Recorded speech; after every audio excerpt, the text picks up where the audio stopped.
Assalamualaikum warahmatullahi wabarakatuh. Pada materi hari ini adalah materi fisika farmasi tentang kelarutan dan larutan. Perkenalkan, nama saya Hani Rahmawati dari D3 Farmasi Reguler 2 Universitas Pekalongan. Larutan merupakan suatu campuran dari dua atau lebih komponen yang membentuk suatu dispersi molekul yang homogen.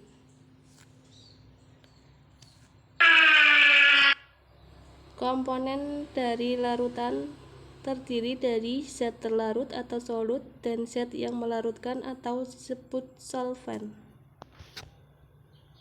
Jenis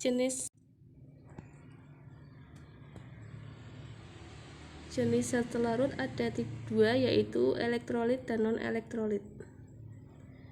Kemudian kelarutan menyatakan jumlah mililiter pelarut di mana akan larut 1 gram zat terlarut. Konsentrasi zat terlarut di dalam larutan jenuhnya pada suhu dan tekanan tertentu. Satu bagian kelarutan secara kuantitatif dapat dinyatakan dengan molaritas atau presentasi. Kemudian konsentrasi.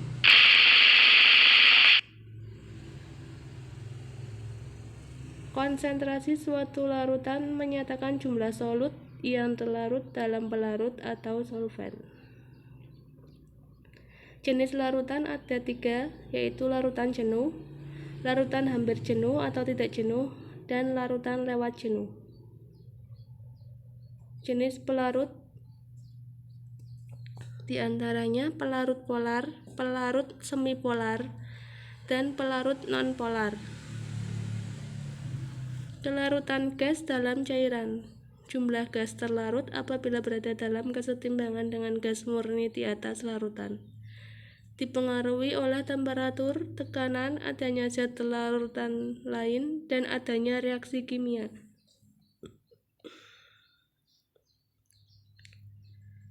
Kelarutan gas dalam cairan atau pengaruh temperatur. Temperatur naik maka kelarutan gas akan turun, seperti digambarkan pada bagian berikut.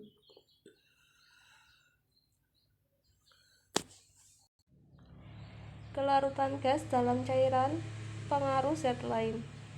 Gas dibebaskan dari pelarut yang melarutkannya dengan adanya penambahan senyawa elektrolit seperti NaCl, atau terkadang dengan adanya senyawa non-elektrolit yang sangat polar seperti sukrosa. Peristiwa ini disebut dengan salting out.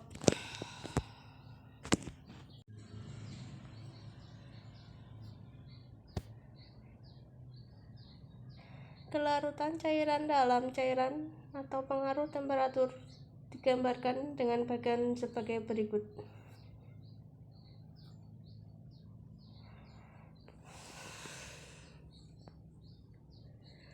Kemudian kelarutan cairan dalam cairan atau pengaruh penambahan zat lain.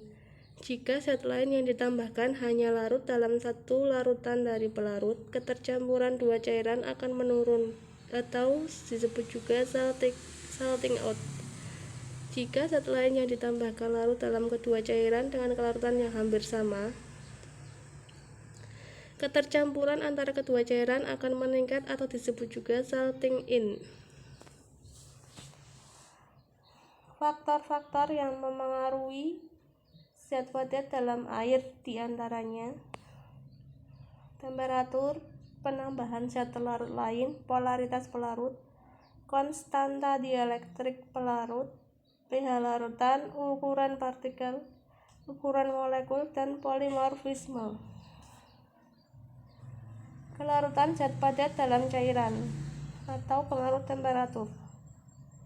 Temperatur dapat meningkatkan kelarutan zat padat, terutama kelarutan garam dalam air, sedangkan kelarutan senyawa nonpolar hanya sedikit sekali dipengaruhi oleh temperatur.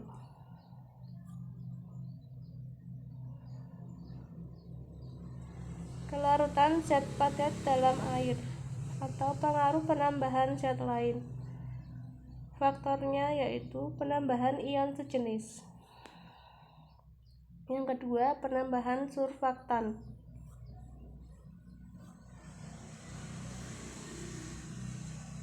Kemudian, faktor-faktor yang mempengaruhi kelarutan zat padat dalam cairan dipengaruhi oleh pH. Kelarutan senyawa yang terionisasi dalam air sangat dipengaruhi oleh pH, sedangkan kelarutan senyawa non-elektrolit yang tidak terionisasi dalam air hanya sedikit dipengaruhi oleh pH.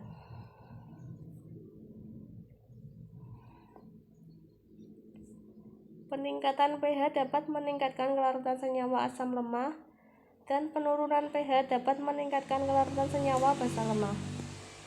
Penentuan pH optimum untuk menjamin larutan yang jernih dan keefektifan terapi yang maksimum.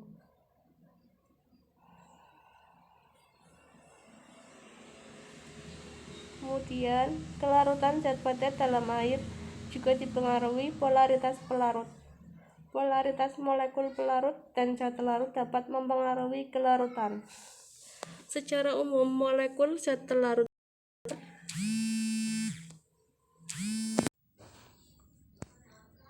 kelarutan zat padat dalam air, pengaruh polaritas pelarut. Polaritas molekul pelarut dan zat larut dapat mempengaruhi kelarutan. Secara umum, molekul zat larut polar akan terlarut pada pelarut polar, dan molekul zat larut nonpolar akan terlarut dalam pelarut nonpolar.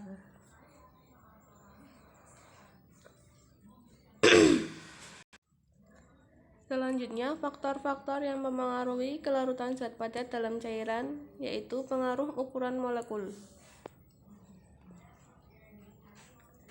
Semakin besar ukuran molekul, maka semakin berkurang kelarutan suatu senyawa. Dan semakin besar ukuran molekul zat larut, semakin sulit molekul pelarut yang mengelilinginya untuk memungkinkan terjadinya proses pelarutan. Dalam hal senyawa organik, percabangan akan meningkatkan kelarutan, karena semakin banyak percabangan akan memperkecil ukuran molekul sehingga mempermudah proses pelarutan oleh molekul pelarut.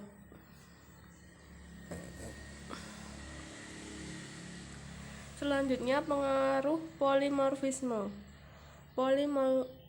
Polimorfisme adalah kapasitas suatu senyawa untuk terkristalisasi menjadi lebih dari satu jenis bentuk kristal. Perubahan dari bentuk kristal ke bentuk lain adalah reversibel.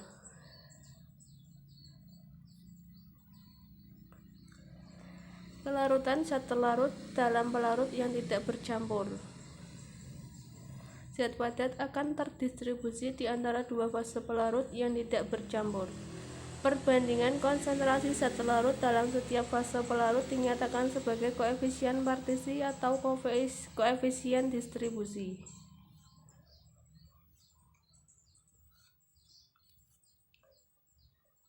Kemudian dapar. Dapar adalah senyawa-senyawa atau campuran senyawa yang dapat meniadakan perubahan pH terhadap penambahan sedikit asam atau dapa atau basa. Larutan dapar merupakan kombinasi asam lemah dengan basa konjugasinya atau basa lemah dengan asam konjugasinya. Formulasi larutan dapar. 1. Pilih asam lemah yang memiliki pKa mendekati nilai pH agar diperoleh kapasitas dapar yang maksimal. 2. Hitung perbandingan asam dan garam yang harus dibuat. 3. Tentukan konsentrasi asam dan garam untuk memperoleh pH yang diinginkan. Dapar di bidang farmasi. Syarat pH larutan parenteral. 1. Tidak jauh berbeda dengan pH cairan tubuh yang bersangkutan. 2. Kapasitas dapar yang dimilikinya memungkinkan penyimpanan lama dan dapat menyesuaikan dengan pH cairan tubuh, yaitu 7,4.